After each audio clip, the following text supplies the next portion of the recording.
तेरे नाम के लिए जिए हम, तेरे नाम के लिए जिए हम, तेरे नाम के लिए जिए हम, तेरे नाम के लिए जिए हम। तू बड़े मैं घटूं, मेरे जीवन से महिमा तुझे मिले। तू बड़े मैं घटूं, मेरे जीवन से महिमा तुझे मिले।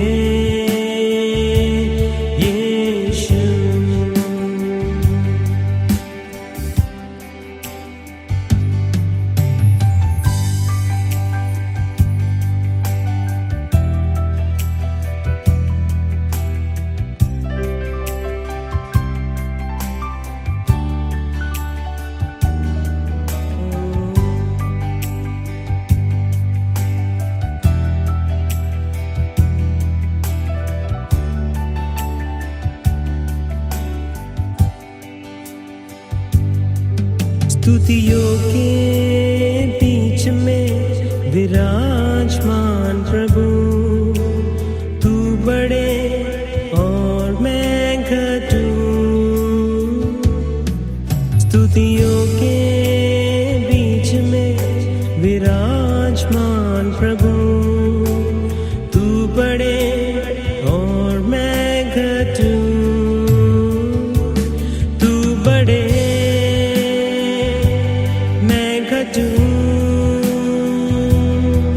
मेरे जीवन से महिमा तुझे मिले। तू बड़े मैं घटूं, मेरे जीवन से महिमा तुझे मिले। यीशु नाम में है चंगाई, यीशु नाम में है रिहाई, यीशु नाम में है चंगाई, यीशु नाम में है रिहाई, यीशु नाम में है सच्चाई, यीशु नाम में है भलाई। तू बड़े मैं घटूं, मेरे जीवन से महिमा तुझे मिले। तू बड़े मैं घटूं, मेरे जीवन से महिमा तुझे मिले। यीशु बड़े मैं घटूं, मेरे जीवन से महिमा तुझे मिले। यीशु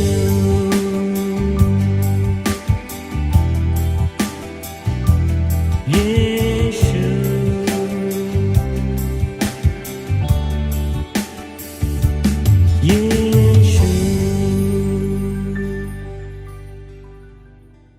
दोस्तों, आज की शाम में आपसे प्रभु के एक महत्वपूर्ण वचन के विषय में बात करना चाहता हूं, जो मिलता है मत्ती रचित सुसमाचार इसके 8वें अध्याय में पहले वचन से लेकर 4 वचन तक। एक अद्भुत स्टोरी, एक छोटी सी वहां पर एक घटना को देखकर हम प्रभु के प्यार को, उसकी बातों को समझने पाएंगे।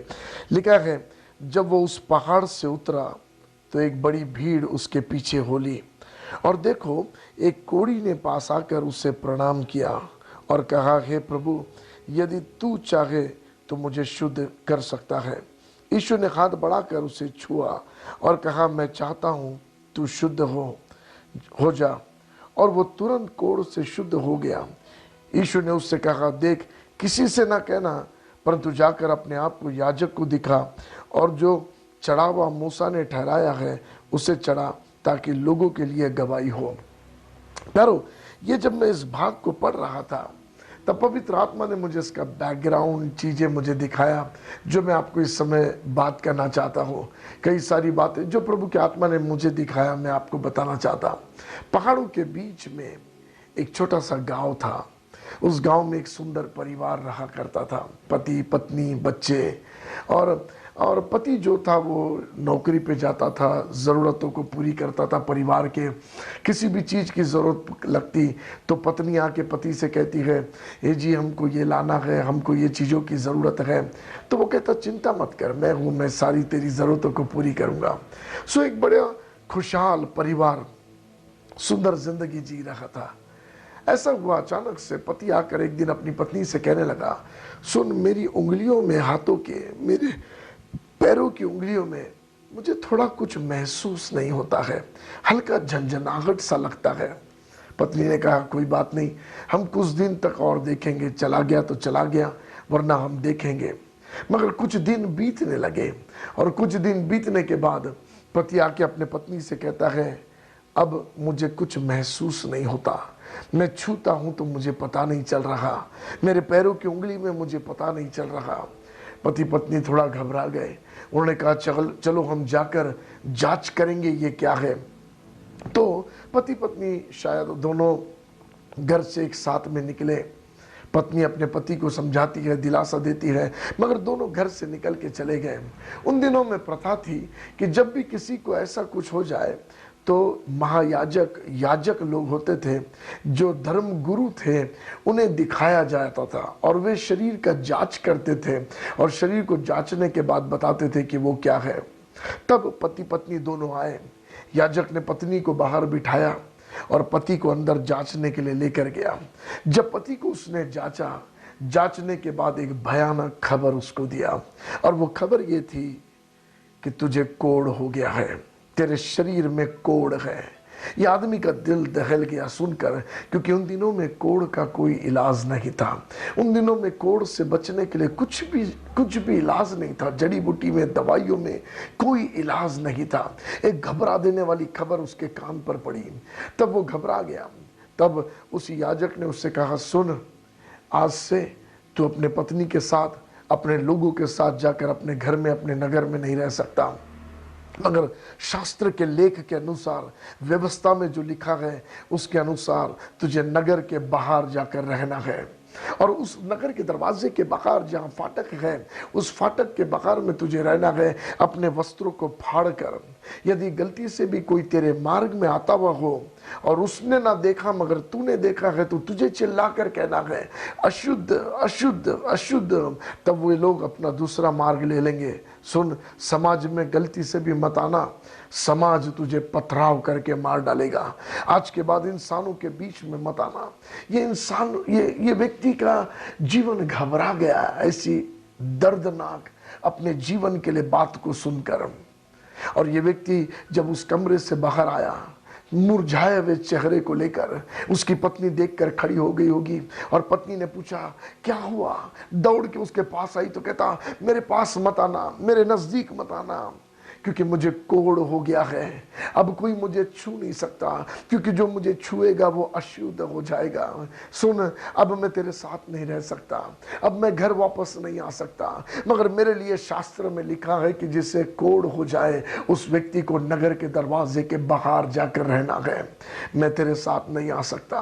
पत्नी के आंसू बहने लगे, पति रो रहा है और एक जुदाई हो गई। पत्नी घर की ओर जा रही है और पति नगर के बाहर दरवाजे की ओर जीवन की आशाओं को खोकर चला जा रहा। प्यारो सुनना, सबसे पहला चीज, उसने अपनी पहचान को खो दिया। जब हमने बाइबल में पढ़ा, या लिखा है, जब वो उस पहाड़ से उतरा तो एक बड़ी भीड़ उसके पीछे होली, और देखो एक कोढ़ी ने पास आकर, उस आदमी का नाम नहीं लिखा है, कोढ़ी लिखा है। मालूम क्यों? क्योंकि अब उसकी पहचान बदल गई है। उसके शरीर में एक ऐसी बीमारी ने कब्जा ले लिया जिसने उसकी पहचान ही बदल दिया। माँ बाप ने बड़ी इच्छाओं से, अरमानों से उसका नाम रखा होगा, मगर आज लोग उसे उसके नाम से नहीं जानते, उसके जीवन में आई हुई तकलीफ से लोग उसे जानते गए। कोई भी उसके विषय में बात करता है तो कोड़ी बोल के बात करता है, उसका नाम कोई नहीं लेता। शायद आज जब आप इस वचन को सुन रहे हो, शायद आपने भी पहचान खो दिया है। आपके माँ बाप ने बड़े प्यार से आपका नाम रखा था, मगर आज लोग आपको आपके नाम से कम आपके जीवन की आदतों से आपको ज़्यादा जानते हैं।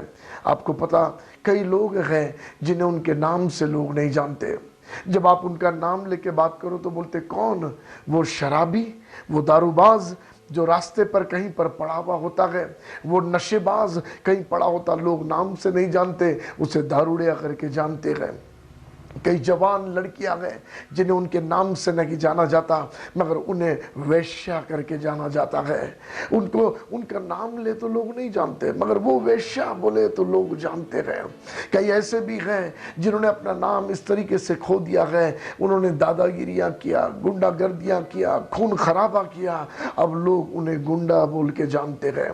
कई लोग ऐसे हैं जिन्हें झूठा करके बोला जाता है, जिन्हें धोखेबाज बोल के बोला जाता है। लोगों ने, समाज ने जब लोगों की जिंदगियों को देखा, उनके जीवन में जो ज्यादा दिखाई दिया, उसके अनुसार लोगों ने उनका नाम रखा है।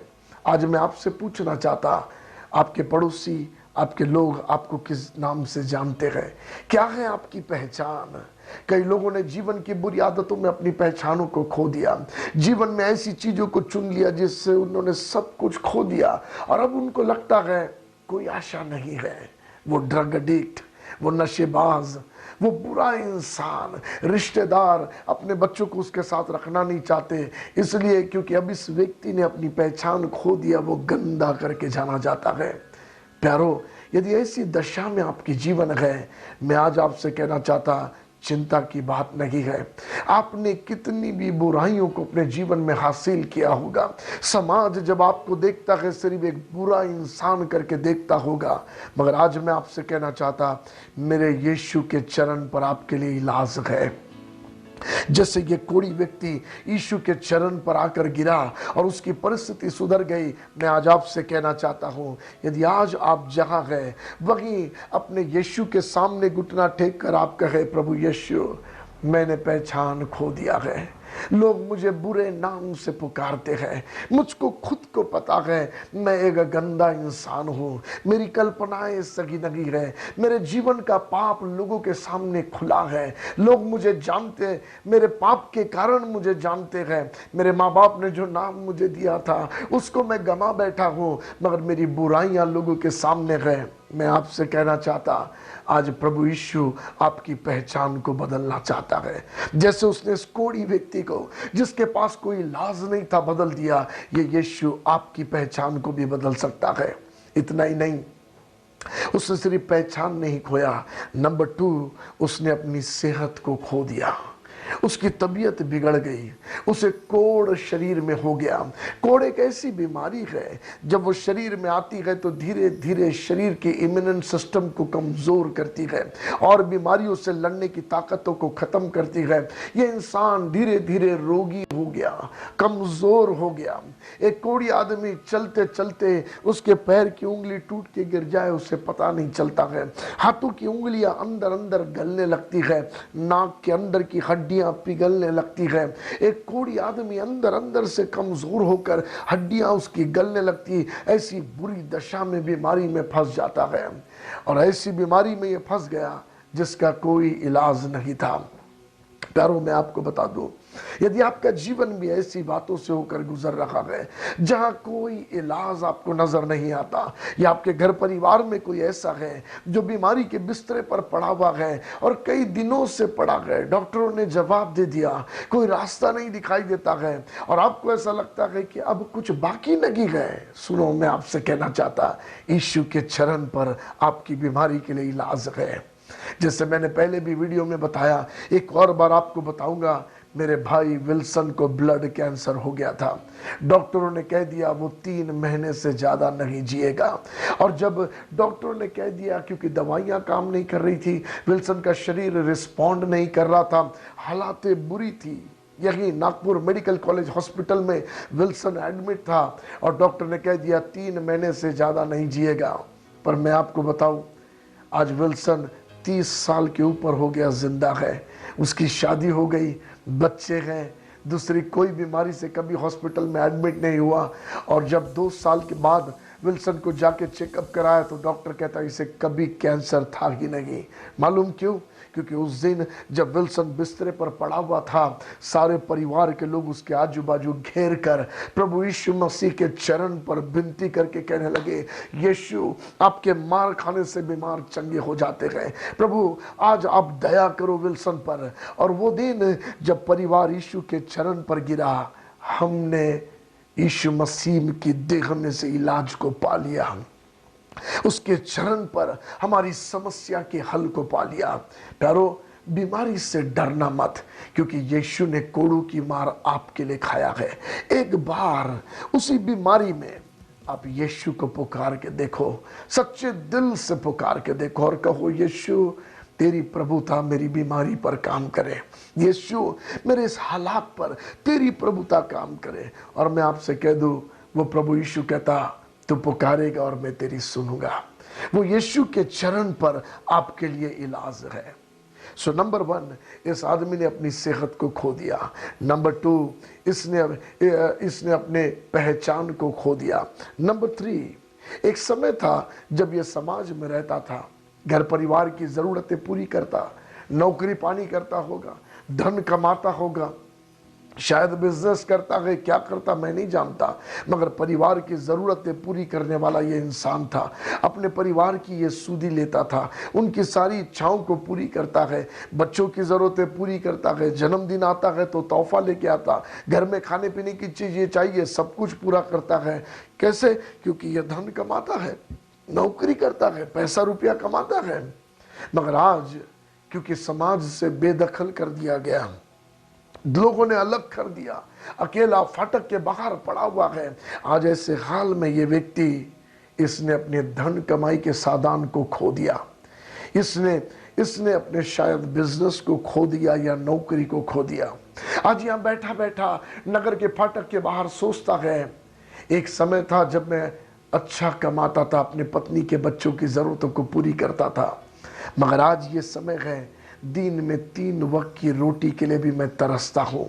फाटक के बाहर मैं बैठा हूँ, कोई आए और दूर से पत्थर पर मेरे लिए मेरी पत्नी रोटी बनाकर भोजन बना के रखे, फिर मेरी पत्नी दूर जाकर खड़ी हो जाए और मैं जाकर वहाँ से खाता हूँ। सुबह के नाश्ते की राह देखता, दोपहर के खाने की राह देखता, रात के खाने की राह देखता हूँ। हाय, ये मेरी कैसी जिंदगी है। अब ऐसा लगता है मन में दिन में 3 वक्त की रोटी मिल जाए तो बस गए, क्योंकि पता नहीं कहाँ से ज़रूरतें पूरी होंगी, मेरी पत्नी का कैसा हो रहा, मेरे बच्चों का कैसे होगा, आगे फ्यूचर में उनके एजुकेशन का कैसे होगा।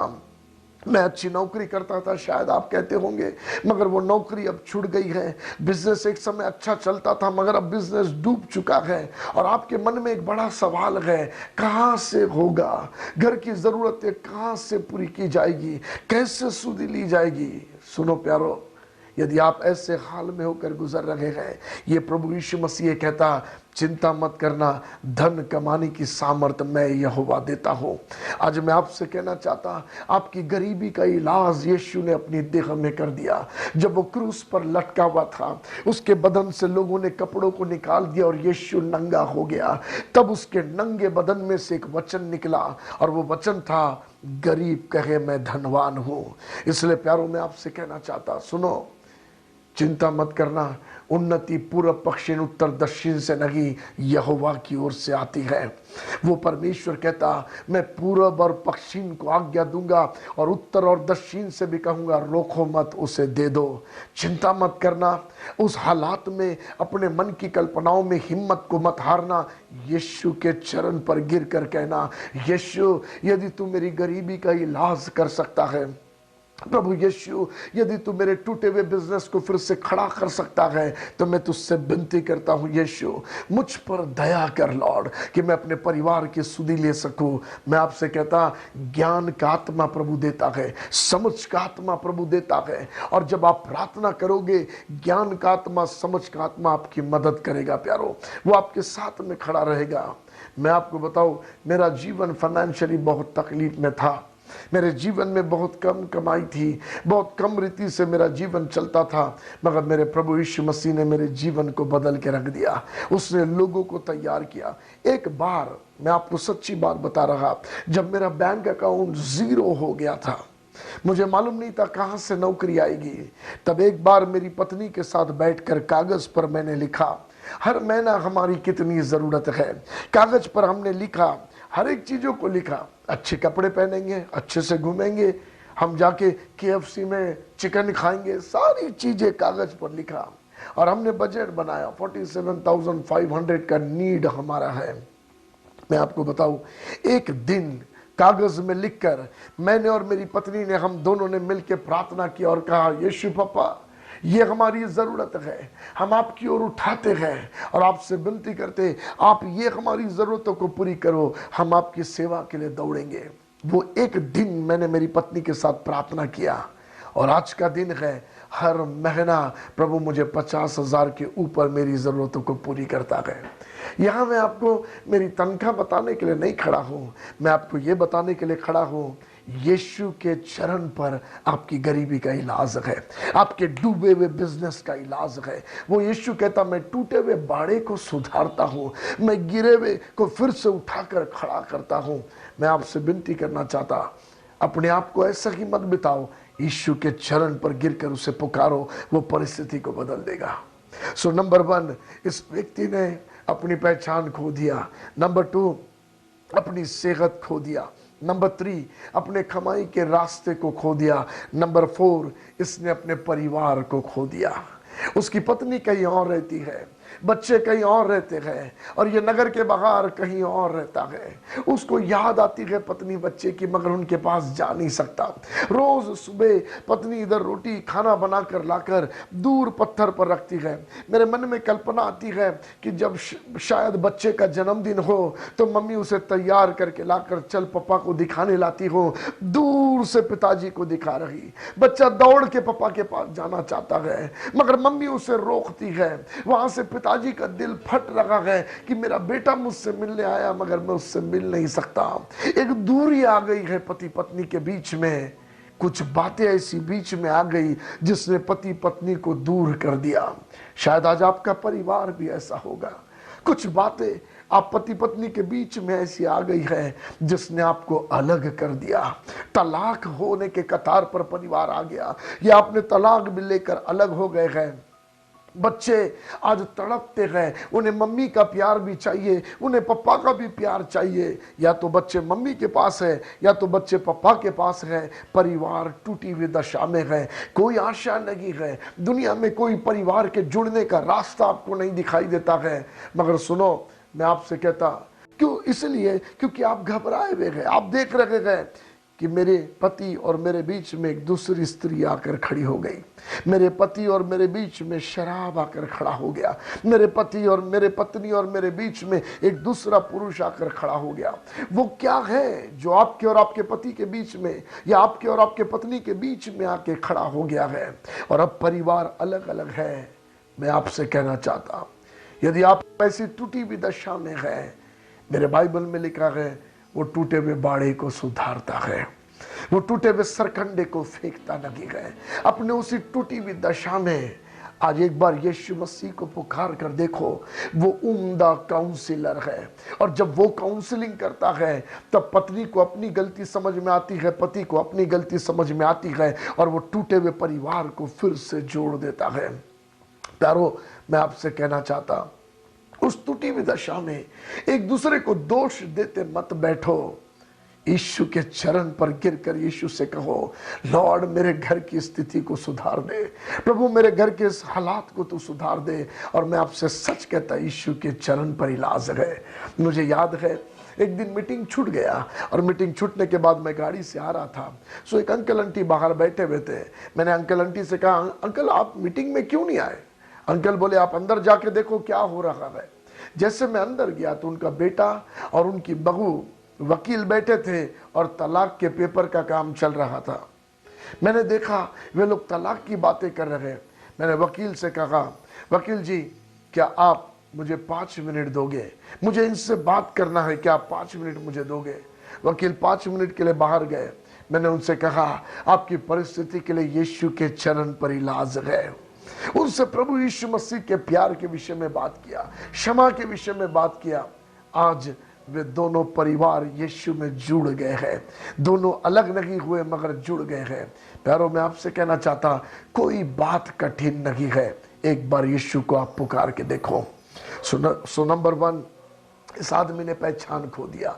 नंबर 2, इस आदमी ने सेहत खो दिया। नंबर 3, इसने कमाई का रास्ता खो दिया। नंबर 4, इसने परिवार खो दिया। नंबर 5, अब ये अकेला हो गया है, कोई इसके साथ में नहीं है। एक समय था जब ये रिश्तेदारों के लिए, लोगों के लिए रात बेरात मदद के लिए भागा करता होगा, मगर अब ये नगर के बाहर अकेला है।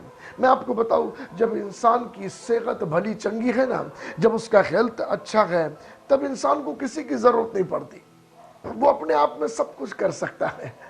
मगर जब एक इंसान बीमार हो जाए, कमजोरियां उसे घेर ले, तब उसे सहारे की जरूरत पड़ती है। मगर देखो, इस इंसान को जब सहारे की जरूरत थी तब इसका अपना कोई नहीं था।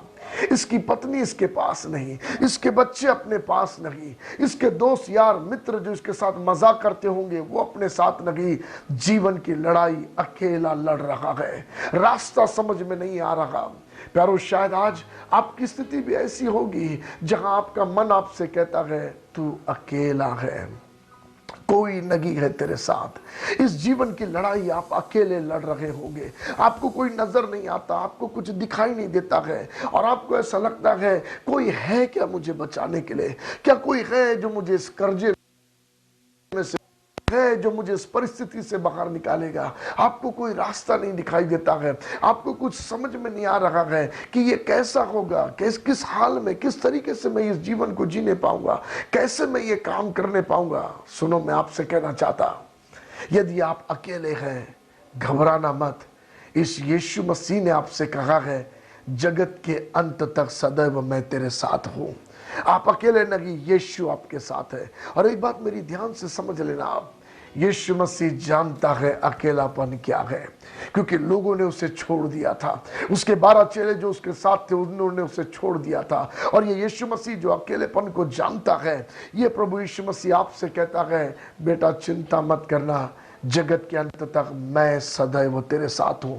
और जिसके साथ यीशु है उसका विरोधी कोई नहीं हो सकता। इसलिए सुनो, अकेलेपन में घबराना मत। दुष्ट आपको ये बात करके कहता है कि तू अकेला है। कई पत्नियां घर में सोचती है, मैं अपने माँ बाप को छोड़ के आई, यहाँ सास ससुर भी मेरे नहीं, मेरा पति भी मेरा नहीं है, मैं अकेली हूँ यहाँ पर। मैं आपसे कहना चाहता, मेरी बहन तू अकेली नहीं, यीशु तेरे साथ है। मेरे भाई, लोगों ने, समाज ने तुझे छोड़ दिया होगा, तू अकेला नहीं, यीशु तेरे साथ है। जीवन की लड़ाइयां तुझे लग रहा तू अकेला लड़ रहा, यीशु तेरे साथ है। और जिसके साथ यीशु है, जीत उसकी है। सिर्फ आज एक काम कर, अपने अकेलेपन में यीशु के चरण पर गिर, उसे पुकार, ताकि उसका एक कंफर्टिंग हाथ आकर तुझे अपने बाहों में घेर लेने पाए। इस आदमी ने पहचान खो दिया, इसने सेहत खो दिया, इसने कमाई का रास्ता खो दिया, इसने परिवार को खो दिया, ये अकेला हो गया। और जब अकेला हो गया, मन में विचार उठते हैं, क्योंकि जब इंसान अकेला हो जाता है और कुछ रास्ता नहीं दिखाई देता, तो उसके मन में ये कल्पनाएं उठती है, ये जीना क्या काम का है, क्यों जी रहा हूं मैं, किसके लिए जी रहा हूं, यदि मैं मर जाऊं तो अच्छा है। मरने के विचार आते हैं, आत्महत्या करने के विचार आते हैं, ऐसा लगता अपने आप को कुछ कर लूं, ये जिंदगी कोई काम की नहीं। शायद ये इंसान भी वहां अकेला बैठे बैठे अपनी हड्डियों को गलता हुआ देखता है और मन में सोचता है, मेरा जीना क्या काम का, मेरे जीने का कोई मकसद नहीं, मेरा जीने का क्या मतलब है। ऐसे मन के विचारों में वो जी रहा है, ऐसे कल्पनाओं में वो जी रहा है और ये सोचता है, हे परमेश्वर यदि तू कोई है मुझे मार दे, मैं नहीं जीना चाहता, मैंने पत्नी को खो दिया, सब कुछ खो दिया और देख अब ये मुझे वापस मिल नहीं सकता, मैं नहीं जीना चाहता। जब इन बातों को वो नगर के फाटक के बाहर पहाड़ों के नीचे तराई में ये बातें अपने अंदर से वो कह रहा था, तो ऊपर पहाड़ पर से एक आवाज उसके कान में आ रही थी और आवाज ये थी, धन्य है वे जो मन के दीन है, धन्य है वे जो मेरे कारण सताए जाते हैं, धन्य है वे, धन्य है वे। तो ये कान से सुनने लगा, मेरा जीवन तो श्रापित है, मगर ये कौन है जो धन्य होने के विषय में बात कर रहा। वो ध्यान से सुनने लगा, ध्यान से सुनने लगा। प्यारो मालूम, यीशु मसीह की आवाज उसके पास आ रही थी और जब यीशु बोलता था ना, लोगों के दिल दहलते थे। जब यीशु बोलता था आवाज चीरती हुई भीतर में प्रवेश करती थी। वो दिन भी जब वो व्यक्ति तराई में नीचे पड़ा हुआ था, यीशु मसीह की आवाज, मत्ती रचित सुसमाचार 5वां अध्याय 6वां अध्याय 7वां अध्याय, यीशु मसीह पहाड़ पे से बोल रहा था और उसकी आवाज तराई में प्रवेश कर रही थी। ध्यान से सुनना, इस इंसान ने यीशु की आवाज को पकड़ लिया। पर आज जब वचन आपके पास में आ रहा है, ये मात्र वचन खाली शब्द नहीं है, ये यीशु की आवाज है जो आपके पास आ रही है। यदि आज आप इस वचन को पकड़ लोगे तो मैं आपको एक चाबी देना चाहता हूं। जो व्यक्ति वचन को पकड़ लेता है, यीशु उसके पास आकर वचन को पूरा करता है, क्योंकि प्रभु यीशु मसीह हमेशा पहले वचन को भेजता है और जो वचन को पकड़ लेता उसके पास आकर वचन को पूरा करता है। ये व्यक्ति ने तराई में यीशु के वचनों को पकड़ लिया। बड़ी भीड़ थी बीच में, मगर वो भीड़ ने नहीं, इस व्यक्ति ने जो कोढ़ी था यीशु मसीह के वचन को पकड़ लिया और जैसे यीशु के वचन को पकड़ा, ध्यान से सुनना, यीशु पहाड़ के ऊपर था। वो पीछे से भी उतर सकता था, साइड से भी उतर सकता था, इधर से भी उतर सकता था, मगर यीशु दूसरे कोई बाजू से नहीं उतरा, वो वहीं से उतरा जहां ये कोढ़ी व्यक्ति था। ध्यान से सुनना, वहीं से उतरा जहां ये कोढ़ी व्यक्ति था। मैंने कहा क्यों ऐसा? यीशु ने कहा जो दिल से मुझे पुकारेगा मैं उसके लिए उतर कर आऊंगा।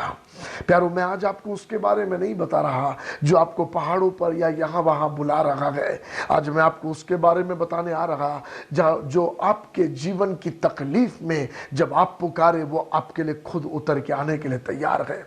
आप किस हालात में है वही आज यीशु को पुकारिए, देखो वो आपके लिए उतर कर आएगा। वो उस कोढ़ी व्यक्ति के लिए पहाड़ से उतर कर आया, वो आपके लिए भी उतर कर आएगा।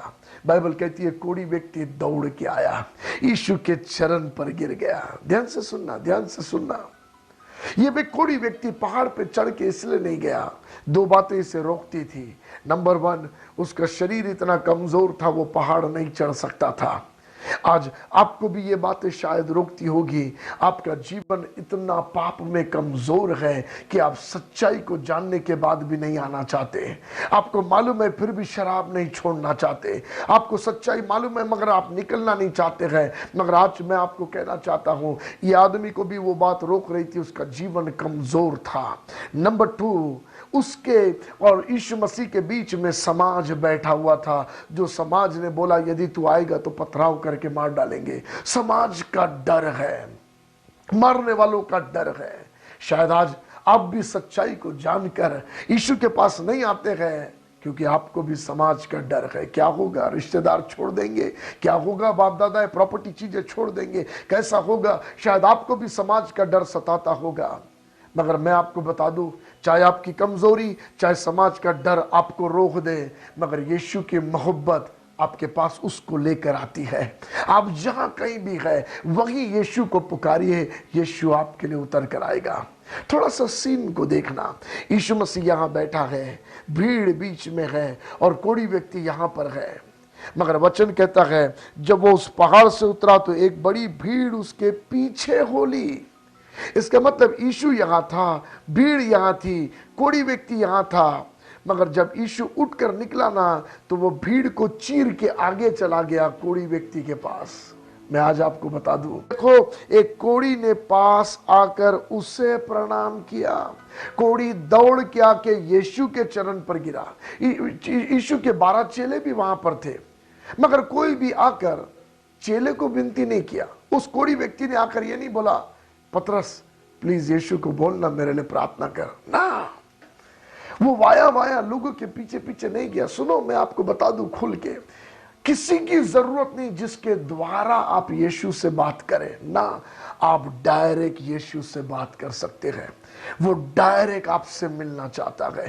किसी के पास जाने की जरूरत नहीं। लोगों ने धोखा दिया है, इधर इसके पास जाओ उसके पास जाओ, नहीं प्यारो, आप खुद डायरेक्ट यीशु के पास आ सकते हैं। वहीं उसी कमरे में ये कोढ़ी व्यक्ति ने एक बुद्धिमानी का काम किया। वो लोगों के पास नहीं गया, वो यीशु के चरण पर आया और आकर एक शब्द बोला, हे प्रभु। क्यों प्रभु बोला? क्योंकि वो जान गया इसी की प्रभुता मेरी परिस्थिति में काम कर सकती है। यदि आज आप यीशु की प्रभुता को काम करने दोगे, उसकी प्रभुता आपको उस परिस्थिति से बाहर निकालेगी। बाइबल कहती है, ध्यान से सुनना, यीशु के चरण पर गिरकर बोला, प्रभु यदि तू चाहे तो।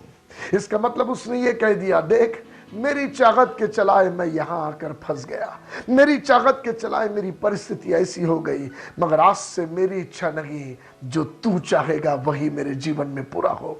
यदि आज आप उस कमरे में हैं, आपकी इच्छाओं के चलाए आपका जीवन यहां आकर फंस गया, प्यारो, क्या एक वादा सच्चा आप यीशु से कर सकते हैं, यीशु आज से मेरी इच्छा के नहीं, तेरे चलाए मैं यहां से आगे जीवन जीऊंगा। एक छोटा सा सच्चा वादा यीशु मसीह को आपके करीब बढ़ाता है। बाइबल कहती है, यीशु ने कहा मैं चाहता हूं, और हाथ बढ़ा के उसको छू लिया। आपको मालूम, आज से पहले कोढ़ी आदमी को कोई छुए तो कोढ़ हावी हो जाता था, मगर आज पहली बार जब यीशु ने छुआ तो कोढ़ हावी नहीं हुआ, यीशु की पवित्रता उस पर हावी हो गई। यीशु इतना सामर्थी है, इतना प्रेमी है, कुष्ठ रोगों को, अछूत लोगों को भी वो दूर नहीं करता, तो वो आपको कैसे दूर करेगा? वो आपसे बहुत प्यार करता है, वो आपके लिए उतर कर आया है, वो आपको छूकर आपको चंगा करना चाहता है। शर्त एक है, क्या आज आप यीशु के चरण पर गिरने तैयार हो? जगह हो वहीं सच्चे दिल से। अपने उन हालातों में आप कोशिशें करके थक गए हो, क्यों ना एक मौका यीशु को देकर देखे जो हमारी जिंदगी को बदल दे। मैं सच कहता, मैंने अपने जीवन में अनुभव किया है और मैंने देखा यीशु सच्चा है, उसके जैसा कोई नहीं है। मैं आपके लिए प्रार्थना करना चाहता हूं। प्रभु यीशु, जो भी मेरे भाई बहन इस वचन को देख रहे हैं, आज मैं प्रार्थना करता है पवित्र आत्मा, यदि कोई अकेला है तो उसके अकेलेपन को दूर कर दो। किसी का परिवार टूटा हुआ है तो आप जोड़ दो। आज मैं प्रार्थना करता, अपने हाथों को बढ़ाकर बीमारों को चंगा करो लॉर्ड। जिन्होंने पहचान खो दिया उनके जीवन को आप सुधार दो लॉर्ड। आज मैं प्रार्थना करता, दुष्ट के बंधन से आपके बच्चों को आजाद करो लॉर्ड। जैसे उस कोढ़ी व्यक्ति ने यीशु के चरण पर गिरकर सब कुछ लौटा लिए आया और सब कुछ पा गया, मैं प्रार्थना करता हूं लॉर्ड, ऐसे आज जो वचन को सुन रखा है वो अपना खोया हुआ सब कुछ आपके चरण पर पाने पाए, आपकी प्रभुता उनके जीवन पर काम करने पाए। और मैं प्रार्थना करता यहां से आगे आपकी मर्जी उनके जीवन में पूरी होने पाए। ये प्रार्थना यीशु में आपके नाम से मांगता हूं, आमीन।